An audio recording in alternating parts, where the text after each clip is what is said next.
Nous sommes bien d'accord, la masse d'un sac de billes est égale à la somme des masses des billes qui le constituent, plus la masse du sac. Si ce raisonnement est correct, il implique que la masse de notre corps, qui est constituée de particules élémentaires, qui sont des petites billes, doit être égale à la somme des masses des particules qui le constituent.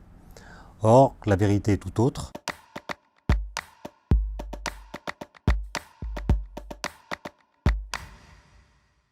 La somme des masses des particules qui nous constituent ne représente que quelques pourcents de la masse totale de notre corps. D'où vient la masse majoritaire de notre corps?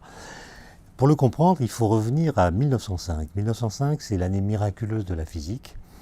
Un certain Albert Einstein, qui a 26 ans à l'époque, qui est ingénieur de 3e classe au Bureau fédéral de la propriété intellectuelle à Berne, publie en quelques mois 5 articles révolutionnaires sur 5 sujets différents de la physique. L'article du mois de juin repense les relations entre l'espace et le temps et contient la base de ce qu'on appelle aujourd'hui la théorie de la relativité restreinte.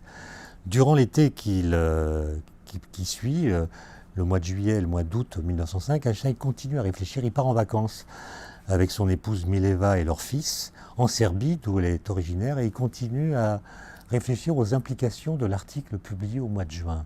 Il écrit à l'un de ses amis, qui s'appelle Konrad Habicht, une lettre dans laquelle il dit ceci: « Le principe de relativité associé aux équations de l'électromagnétisme impose que la masse d'un corps soit une mesure directe de l'énergie qu'il contient.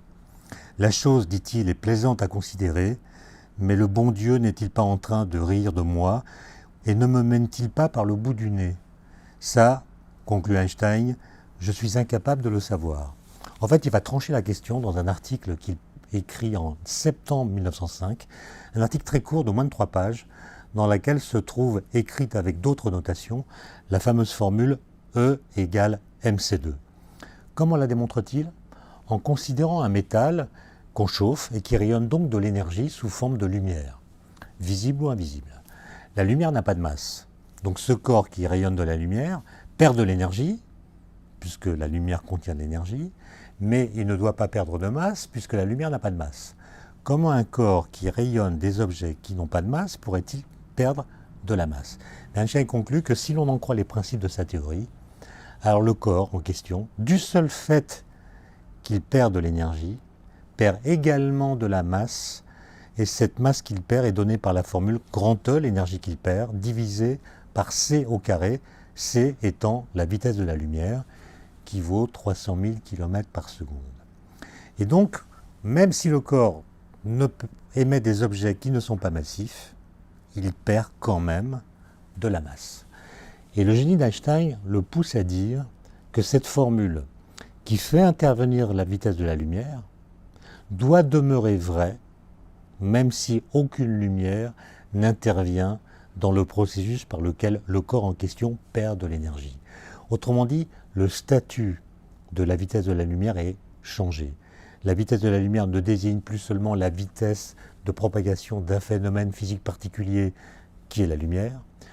La vitesse de la lumière devient une constante universelle de la physique qui intervient dans tous les processus dans lesquels de l'énergie est mise en jeu, même si aucune lumière n'intervient dans l'affaire. Alors les implications de cette formule sont considérables. Par exemple, la formule implique que n'importe quel morceau de matière contient de l'énergie du seul fait qu'il est massif. Même si le corps est immobile, au repos, il a une énergie mc carré qu'on obtient en multipliant sa masse en kilogrammes par le carré de la vitesse de la lumière. Par exemple, cette friandise qui pèse quelques grammes, quand on fait le calcul, on s'aperçoit qu'elle contient plusieurs dizaines de milliards de joules, c'est-à-dire une énergie plus grande que toute l'énergie que nous consommons pour alimenter notre métabolisme pendant toute la durée de notre existence. Comment comprendre cette différence? En comprenant que notre corps est un lieu de transit et que cette masse dopée à la vitesse de la lumière que nous absorbons dans nos repas, kilo après kilo, en fait n'est transmise à notre corps que dans des proportions infimes qui sont suffisantes pour alimenter notre métabolisme. Maintenant, il y a d'autres implications. Par exemple, celle qui permet de répondre à la question posée. Les particules élémentaires qui nous constituent, par exemple les quarks, ces petites particules qui sont dans nos protons et nos neutrons, elles interagissent très fortement à des vitesses très grandes, et cette énergie d'interaction correspond à une masse effective qui constitue l'essentiel de la masse de notre corps. Autrement dit, la masse de notre corps doit beaucoup plus à la danse frénétique de nos particules élémentaires qu'à leur masse propre, qui est très faible par rapport à la masse totale de notre corps. Ensuite, il y a des phénomènes qu'on peut voir tous les jours en laboratoire, qui sont très étonnants, dont il n'existe aucune contrepartie dans la vie courante, mais qui sont réglés par cette formule E égale mc2. Par exemple, si je prends 2 protons de haute énergie, comme on le fait au CERN avec des grands colliseurs de particules, si ces 2 protons entrent en collision à des énergies très grandes, on s'aperçoit que la collision va engendrer des centaines, voire des milliers de nouvelles particules. Et la somme des masses de toutes les particules ainsi créées est bien plus grande que la masse des particules incidentes. Qu'est-ce qui s'est passé? Il s'est passé que la vitesse des protons, leur énergie, par la formule E égale mc2, s'est transformée en masse, c'est-à-dire en nouvelles particules. Et là, il y a un phénomène très étrange qui est que la propriété d'un objet, en l'occurrence la vitesse des protons, s'est matérialisée en d'autres objets. C'est aussi étrange que si je vous disais que la vitesse d'un tracteur, à l'occasion d'un carambolage, pouvait se matérialiser en donnant naissance à une paire de patins roulettes et une trottinette, par exemple. Enfin, cette formule, elle est plutôt associée dans l'imaginaire collectif au pacte faustien que la physique la plus abstraite aurait passé avec le mal le plus concret. Bref, elle est associée à la bombe atomique, c'est-à-dire à Hiroshima et Nagasaki. Et cette association est quelque peu injuste, parce que l'idée de la bombe atomique n'est apparue dans l'esprit des physiciens qu'en 1939, après une découverte qui a été faite tout à fait par hasard par Lise Meitner et Otto Hahn. Ils ont découvert qu'il existait un isotope de l'uranium 235, qui a la propriété singulière de pouvoir se couper en deux, fissionner, lorsqu'il est percuté par un neutron lent. Et ça n'avait été prédit par personne.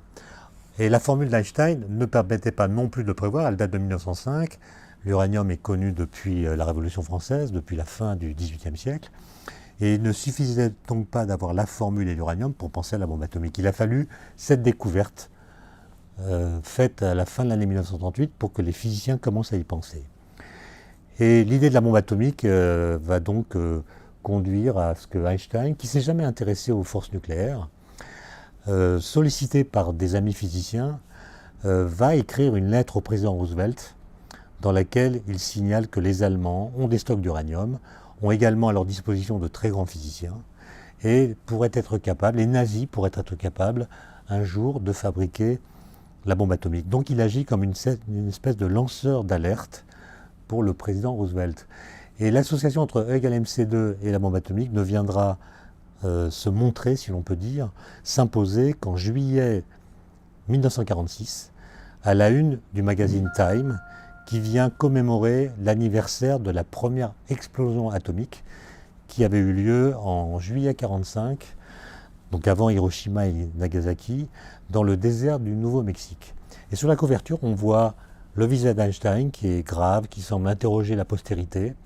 On voit l'océan avec dessus beaucoup de bateaux de guerre, et on voit un nuage atomique qui a la forme d'un cobra. Et dans le nuage même est écrite la formule E égale mc2. Et le titre qui apparaît à cette une est Einstein, le cosmoclaste. Einstein, le destructeur de l'ordre.